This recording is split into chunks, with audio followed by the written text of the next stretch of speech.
All right, get ready, because we're taking a deep dive into Dr. Joe Dispenza's Breaking the Habit of Being Yourself. Oh yeah, this is a good one. You gave us some really fascinating excerpts, and it seems like you're ready to explore, like, how much power our minds really have, that whole mind over matter thing. Definitely. This book, it really challenges us to think differently about, how much control we have over our lives. Like, are we really just stuck with what we're given, or can we actually change our reality? Dr. Dispenza uses a lot of cutting-edge science to show how our thoughts, our beliefs, they can actually change our biology. So it's not just like positive thinking or wishful thinking, it's something much deeper. Yeah, it goes way beyond that. Okay, so let's break this down a little. The book kind of takes us on a journey, right? Oh. It starts with the science of you, then goes into your brain and meditation, and ends with stepping toward your new destiny. Hmm. What are some of the things that stand out to you in that first section, the science of you? Well, he starts off by really shaking things up. He dives right into this quantum model of reality, which can be a little mind-bending at first, but it's really fascinating. He uses the atom as an example, like, did you know that an atom is mostly empty space? Wait, so we're mostly made up of nothing? Not nothing but energy. Oh, It's God. more about energy than like solid particles. So we're like little bundles of energy walking around. In a way, yeah. And that's where things get really interesting because if we're essentially what he calls mindful matter, consciousness interacting with energy, that means we have the potential to shape our reality. Okay, so not magic, but But magic. we're talking about the power of our thoughts and feelings to affect like the actual physical world around us. Exactly. But it's not just about positive thinking. It's about actually embodying the feeling of the reality you want to create. That makes sense. It's like you can't just think your way to a marathon finish line. You have to train for it, right? So how does this connect to the idea of thinking greater than our environment? Dispenza talks a lot about that. Right. He says we often let our environment define us, which then creates more of the same experiences, like a loop. We get stuck. We get stuck. So instead, we need to think beyond our current circumstances and hold a vision of the future we desire. Like a vision board kind of thing. Sort of, but it's much deeper than that. It's an internal shift. Think about people like Martin Luther King Jr. or Marie Curie. They had these incredibly powerful visions of a future that didn't yet exist. It was just an idea. It was just a potential. Yeah. And that unwavering belief, that vision, it helped to shape the world we live in now. So are we talking about rewiring our brains to kind of break free from limitations? Yes. Yeah, in a way. Dispenza gets into how memorized emotions and subconscious programming can keep us stuck in these unhealthy patterns. He gives an example of a man who had to abandon his dream of being a musician to take over the family roofing business. Oh, wow. Years later, he develops cancer. And Dispenza suggests that those repressed emotions, that unfulfilled dream, may have actually contributed to his illness. That's pretty intense. Are we saying that our thoughts can, like, literally make us sick? Well, he connects this to the field of epigenetics, which is the study of how environmental factors and lifestyle choices can actually switch genes on and off. Wow. It's pretty fascinating. He even mentioned the study where diabetics watching a comedy show altered their gene expression just by laughing. So laughter is the best medicine. It could be. It just shows the incredible potential we have to influence our well-being. We're not just victims of our genetic code. So we have more control than we think. Way more. We have the power to make choices that affect our health on a really fundamental level. This is starting to feel pretty empowering, I have to say. But what about time? What role does time play in all of this? Dispenza argues that we spend so much time either dwelling on the past or worrying about the future. Oh, I do that all the time. We all do it. But that prevents us from being fully present in the now. In the moment. And the now is the only place where true creation can occur. It's like we're constantly time traveling in our minds, Mm. which is exhausting. It is, and it can really keep us stuck in those negative emotional states, even if the actual event that caused them is long gone. So dwelling on past hurts, or like worrying about things that might happen in the future, that actually keeps our bodies in a state of stress. Exactly. And when we focus on those negative emotions, we actually make them more likely to manifest in our reality. So it's like a vicious cycle. So how do we break free from that?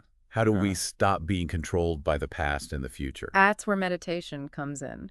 And not just as a way to relax, but as a powerful tool to rewire our brains and change our state of being. Dispenza talks about this idea of moving from somebody, defined by their environment, their body, and time, to a state of nobody, where we're just pure consciousness. That sounds pretty abstract, I have to say. How has he explained that? He introduces the concept of our three brains. We have the thinking brain, the doing brain, and the being brain. Each one has its own function. And meditation helps us to move beyond the analytical mind, which tends to get stuck in the past and the future, and tap into the subconscious mind where real change happens.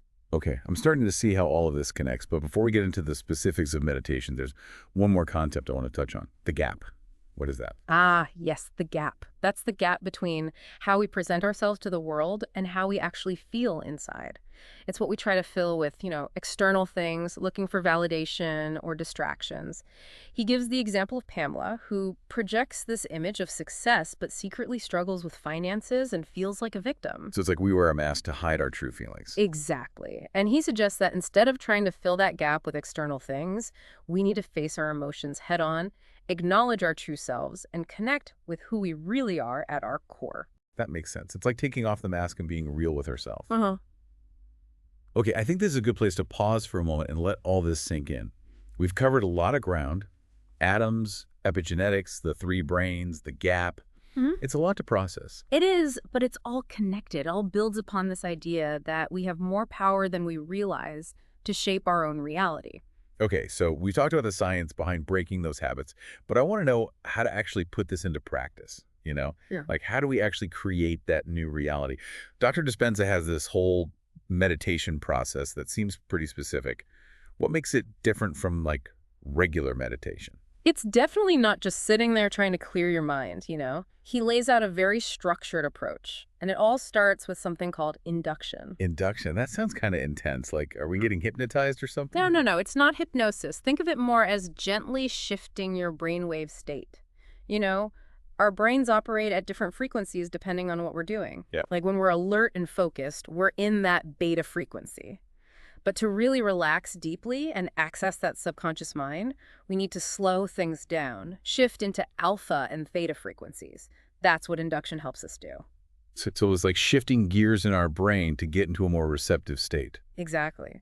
And Dispenza uses different techniques for this. One of them is called the water rising induction. Yeah. You visualize warm water slowly enveloping your body, and that creates this feeling of deep relaxation.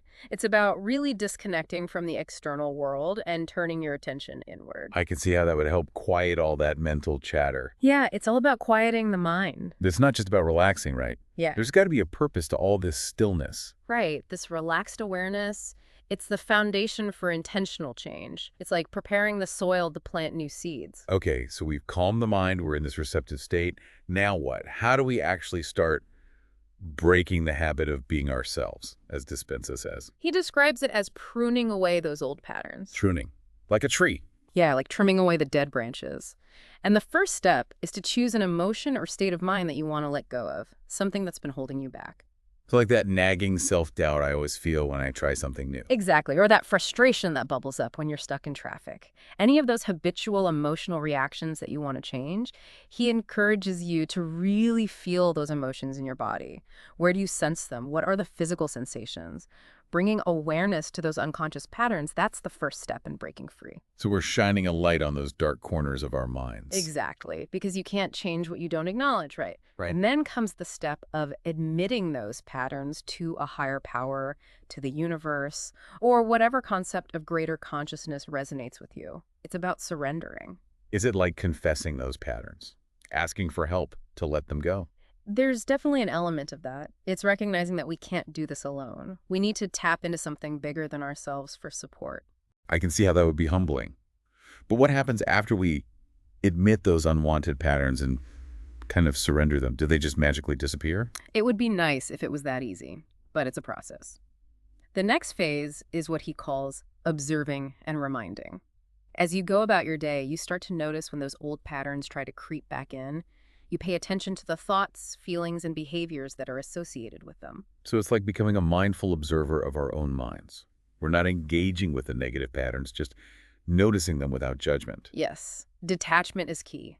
You're simply observing, like a scientist studying an experiment. And then comes redirection. This is where you consciously choose a new thought or feeling to replace the old one. So instead of spiraling into self-doubt, I could choose to focus on a feeling of confidence. Exactly. And it's not just a mental switch. It's about really embodying that new feeling. Allow yourself to experience it fully in your body. You're essentially creating a new neural pathway, a new way of being. And with practice, it becomes more and more familiar. So we've crooned away the old, we've redirected our energy. What's next in this mental makeover? Now comes the really exciting part, creating a new mind.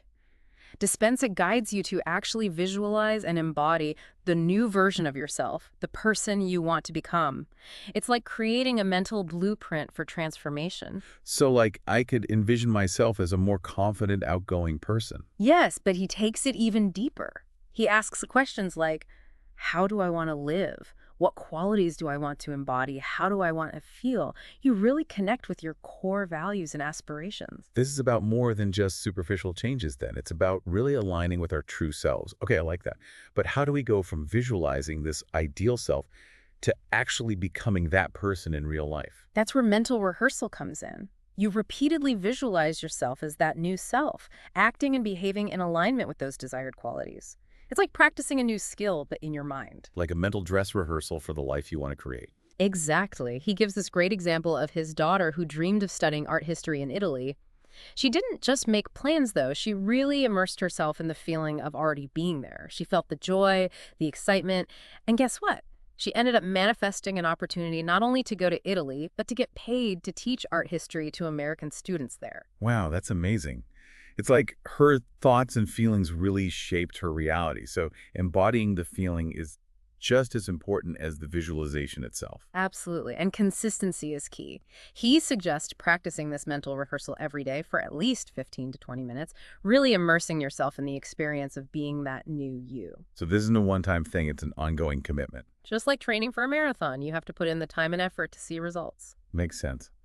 But what about setbacks? I mean, it can't always be easy to stay positive and focused, can it? Of course not. Dispenza acknowledges that. He emphasizes the importance of patience and self-compassion.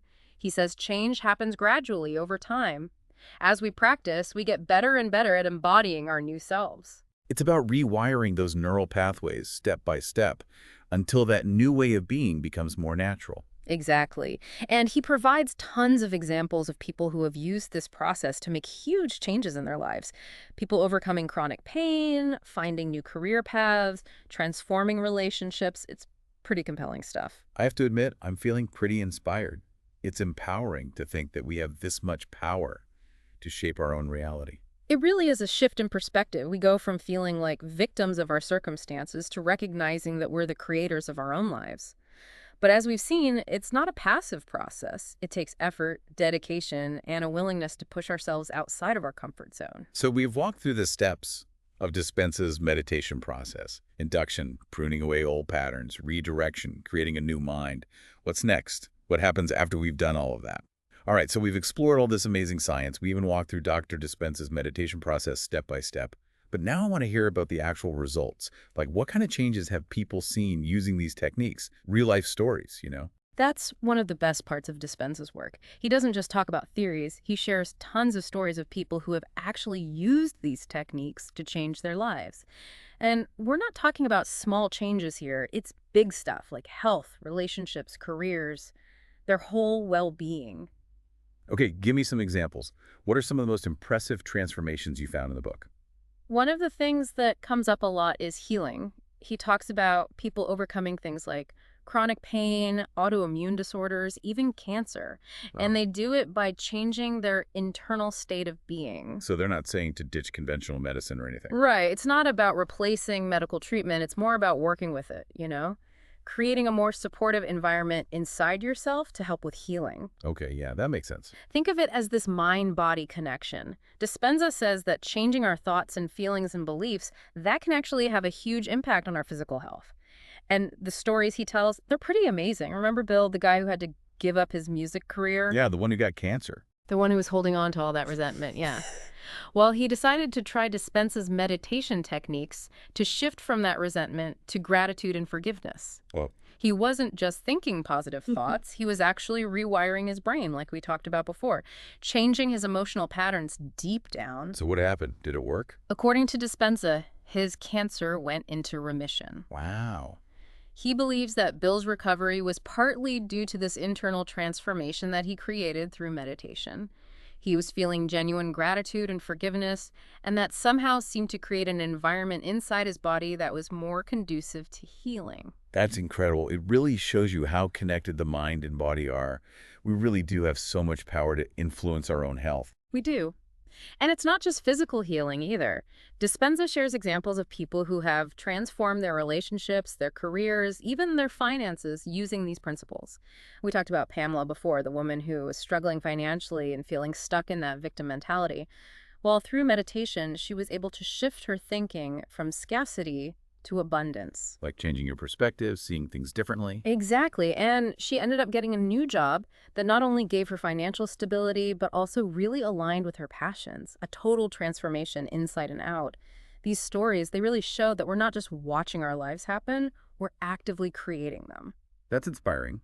But it also makes me wonder, if we have all this power, why are we so stuck in negative patterns?